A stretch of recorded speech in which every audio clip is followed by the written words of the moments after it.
Kecurangan pemilu 2024 itu real adanya.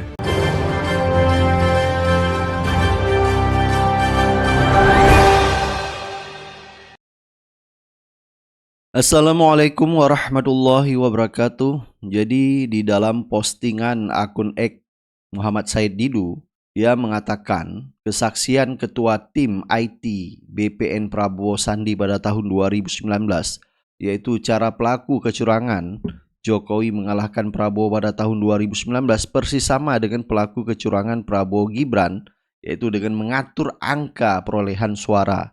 Dapat dipastikan bahwa cara 2019 tidak akan berhasil karena mereka punya C1 lengkap. Baik, coba kita lihat videonya.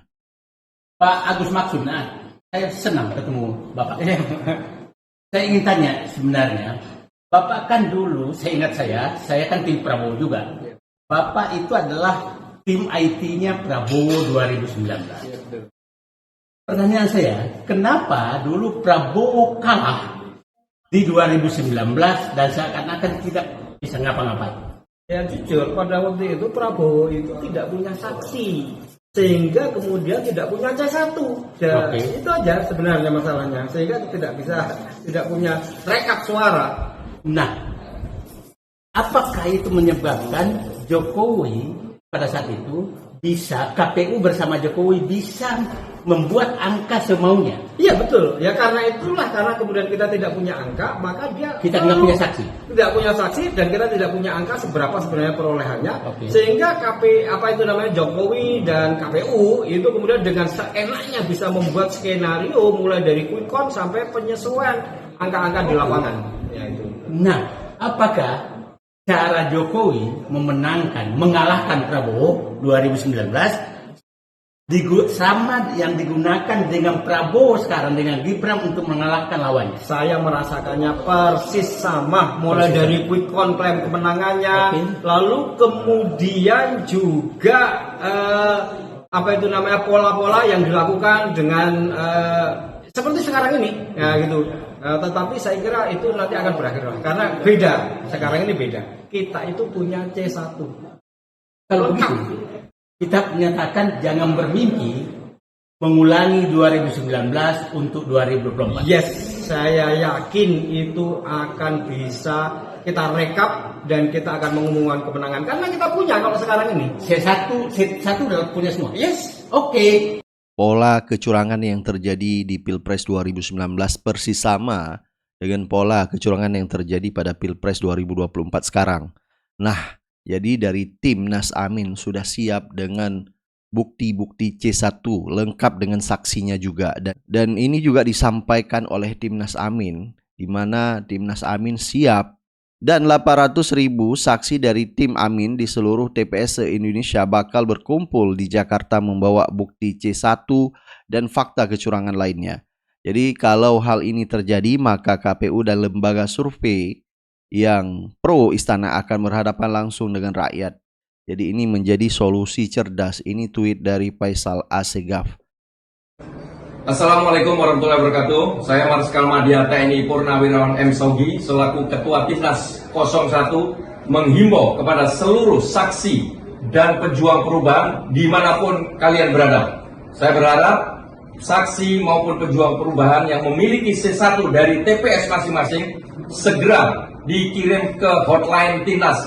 Nomornya nanti ada di bawah sini ya, untuk bukti ya. Kalau diperlukan atau kalau memungkinkan, kami akan mengundang seluruh saksi di 820.000 TPS tersebut, khususnya untuk 01, untuk datang ke Jakarta, membawa C1 dan data-data fakta lapangan agar kita sampaikan ke KPU. Karena selama ini banyak data-data C1 di KPU tidak sesuai dengan yang aslinya. Mudah-mudahan C1 ini segera bisa dikirim kepada hotline di bawah ini. Selamat berjuang, kita masih menunggu C1 dari kalian sehingga kita yakin bisa masuk di putaran kedua. Wassalamualaikum warahmatullahi wabarakatuh. Waalaikumsalam. Nah, dengan ada form C1 yang langsung dibawa oleh saksi dari setiap TPS ya, dari Timnas Amin, maka KPU tidak bisa berkutik ya, karena saksi dari Timnas Amin punya data form C1 sehingga ini bisa diverifikasi langsung dengan data yang ada di KPU. Dan ini akan ketahuan ya, mana data dan angka-angka yang tidak sesuai dengan di website KPU dengan data yang dipegang oleh saksi yang ada di TPS. Dan ini timnas dari Amin yaitu Refli Harun membongkar yaitu kecurangan seorang KPPS yang bercerita ke Refli Harun di mana membuka sirekap sebelum perhitungan suara KPU dimulai. Jadi ternyata sudah ada terisi data suara di kolom paslon tertentu. Panitia KPPS belum menyeken form C1 tetapi kok bisa datanya sudah muncul di aplikasi sirekap. Pemilu yang jujur dan adil itu adalah pemilu yang konstitusional dan hak warga negara untuk berpartisipasi. Ya, berpartisipasi menegakkan pemilu yang jujur dan adil, luber dan jurdil. Nah, ini ada seorang petugas KPPS, dia dengan alasan keamanan tidak mau menyampaikannya secara langsung, tapi menyampaikan kepada saya sebuah cerita yang ngeri-ngeri sedap, ya, yaitu sebagai petugas KPPS, dia sempat membuka situs KPU namanya Sirekap. Sirekap ya? Oke. Sirekap. Dan dibuka sebelum penghitungan suara. Kita tahu bahwa penghitungan suara ini kebetulan di waktu Indonesia bagian Barat ya. Oke ya, waktu Indonesia bagian Barat. Oke. Nah, di waktu Indonesia bagian Barat itu kan kita tahu bahwa semuanya sama, tapi kan Indonesia bagian Timur duluan. Barat itu selesai pemungutan suara pukul 13.00 dan mulai penghitungan suara pukul 14.00. Ternyata ketika yang bersangkutan membuka situs KPU yang namanya Sirekap, ya,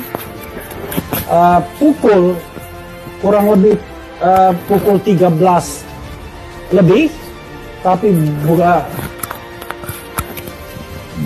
bukan pukul 14 karena penghitungan suara kan selesainya 14 ke atas. Betapa kagetnya yang bersangkutan karena sudah ada isinya, ya, sudah ada isinya dan jauh sekali. Misalnya lalu dia lihat di TPS dia, itu jumlah ya yang nyoblos itu ya kurang lebih 294. Kemudian dari itu salah satu paslon itu mendapatkan tambahan luar biasa. Aslinya berapa tadi aslinya? Sorry. Dia mendapatkan 700 padahal aslinya cuma 200 ya, 217. Jadi aslinya 217 tapi ternyata di situs yang dibuka itu sudah tercantum salah satu paslon 700, bayangkan. Dan ternyata tidak hanya di TPS-nya petugas ini melihat, bukan hampir ya, mungkin ada ribuan mungkin ya, ribuan TPS yang sudah terisi semuanya. Coba bayangkan, penghitungan suara belum dimulai tapi Sirekap itu sudah terisi. Saudara sekalian, kita sedang menghadapi sebuah kalau dengan sedih saya mengatakan sebuah pemilu yang benar-benar tidak bisa dipertanggungjawabkan hasilnya. Coba bayangkan, penghitungan suara belum dilakukan karena baru akan dimulai pukul 14.00, tapi tiba-tiba di situ sudah terisi semua.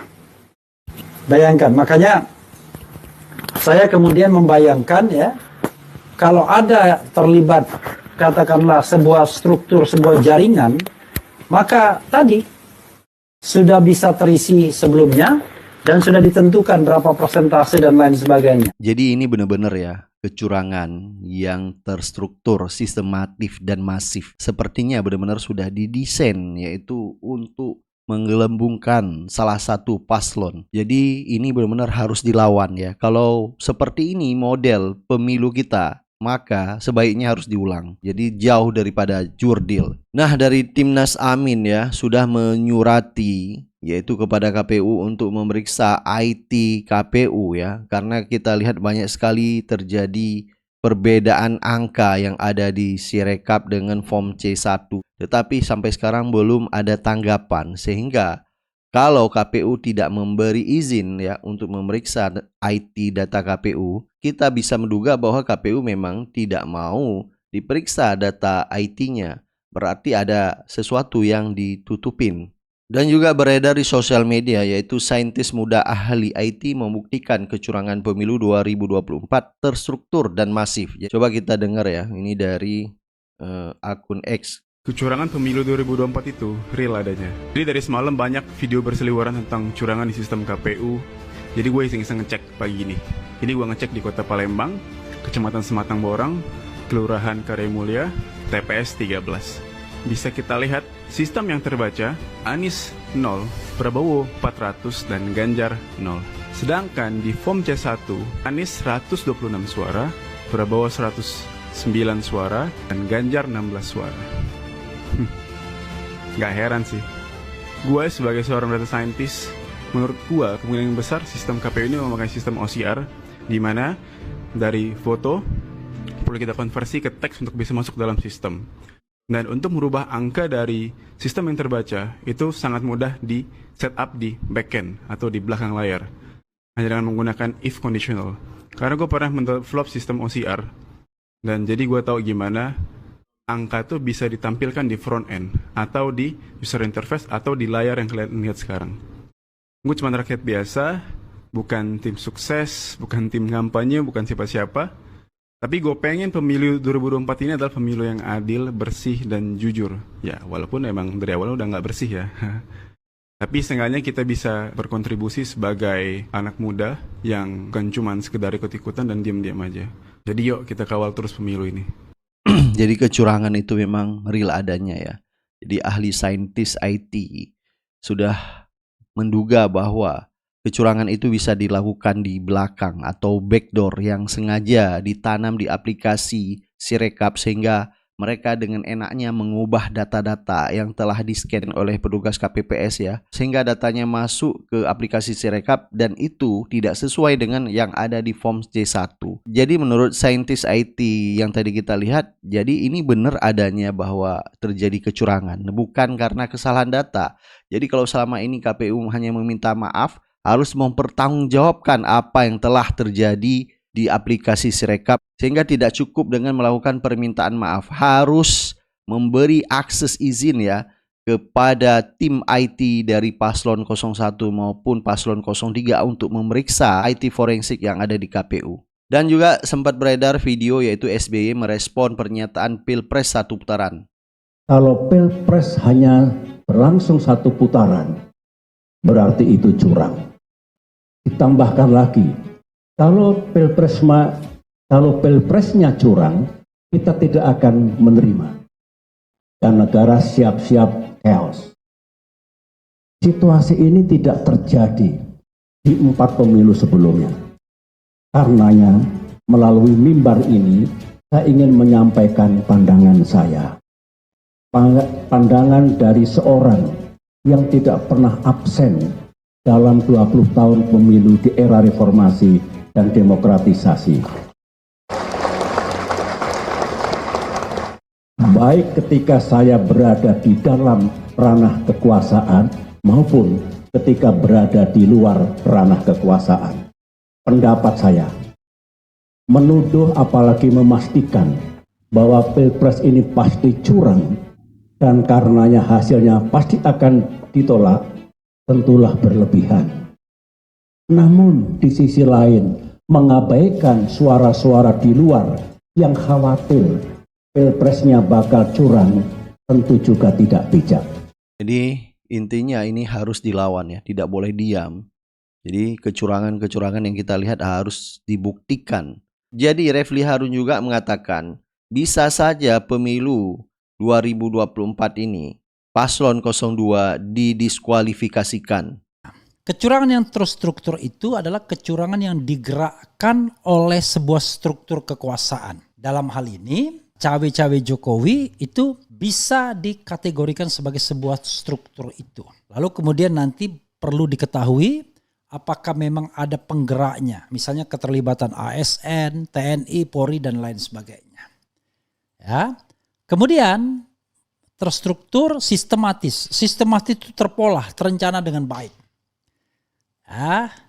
Misalnya bagaimana ada kegiatan-kegiatan tertentu, memanggil aparat desa, kemudian mendekati tokoh-tokoh dan lain sebagainya dan lain sebagainya. Lalu masif itu di semua tempat. Kalau tim Amin bisa membuktikan itu, kecurangan yang terstruktur, sistematis dan masif, tidak saja 2 putaran. Tetap sih 2 putaran mungkin, yaitu antara Amin dan Ganjar Mahfud, dan pasangan Pragib bakal bisa didiskualifikasi. Jadi saudara sekalian, apa yang harus kita lakukan sekarang? Yang harus kita lakukan sekarang adalah menjaga proses penghitungan suara dan tetap menginput ya. Jadi mereka yang memotret C1, mereka yang punya data raw materialsnya di TPS, itu terus melakukan input di kawalpemilu.org tadi ya. Ada 3 kan, kawalpemilu.org, kemudian jagasuarawarga.org, kemudian jagasuara 2024.org ya. Tapi kalau Jaga Suara itu di Play Store. Nah, dari situ kemudian kita akan dapat data pembanding. Berapa sesungguhnya persentase masing-masing pihak tersebut.